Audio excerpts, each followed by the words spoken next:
All right, let's talk about something we all do about 20,000 times a day and never think about: breathing. But what's really going on in that tiny pause between breathing in and breathing out? Well, it's one of the most incredible, high-speed transactions in your entire body. So let's follow a single breath and see the microscopic drama that's unfolding inside you right now. I mean, really, have you ever stopped to think about it?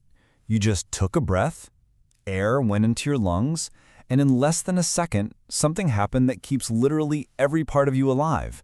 So, how in the world does that work? We're going to follow one single molecule of oxygen. We'll track it from the air, across this amazing biological border, and right into your bloodstream.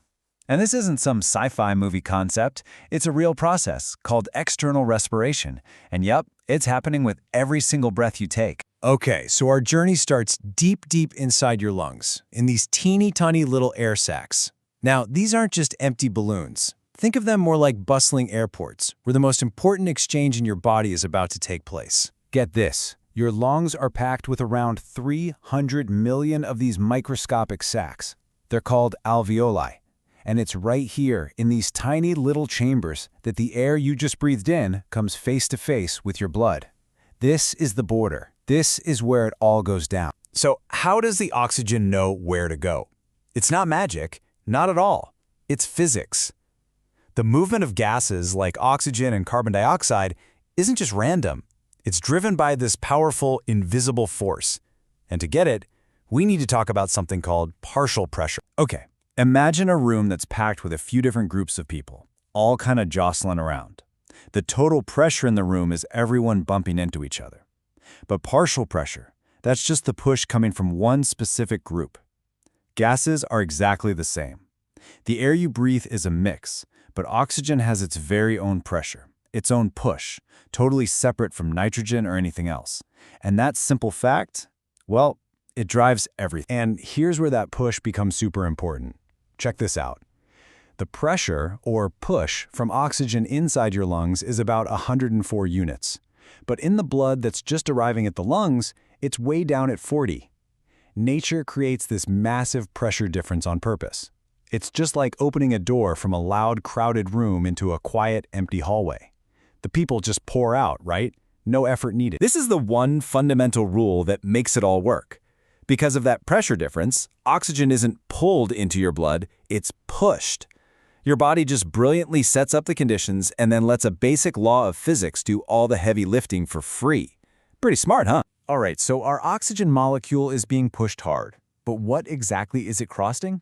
Well, it's a physical barrier called the respiratory membrane. And honestly, it's an incredible piece of biological engineering. Now, I know this diagram looks a little busy. So let's just focus on the important parts. Over on the left, that's the air-filled sac. On the right, that big red disc, that's a single red blood cell inside a tiny blood vessel. The barrier between them, that's the respiratory membrane our oxygen has to get across. And get this, it's so incredibly thin, it's actually narrower than the red blood cell itself. So for our little oxygen molecule to make it into the blood, it has to run this tiny obstacle course. First, it zips through the wall of the air sac. Then it crosses this fused-together middle layer that basically glues everything in place. And finally, it pops through the wall of the blood vessel.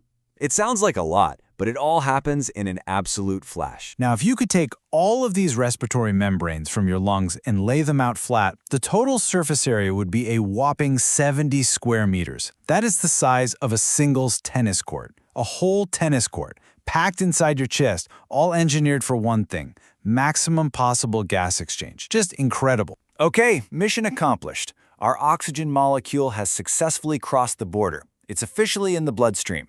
But the journey's not over. It can't just float around. It needs to catch a ride to get to the rest of the body. And that's where the red blood cells come in. They're like a fleet of microscopic taxis. And this whole exchange is a perfectly choreographed dance.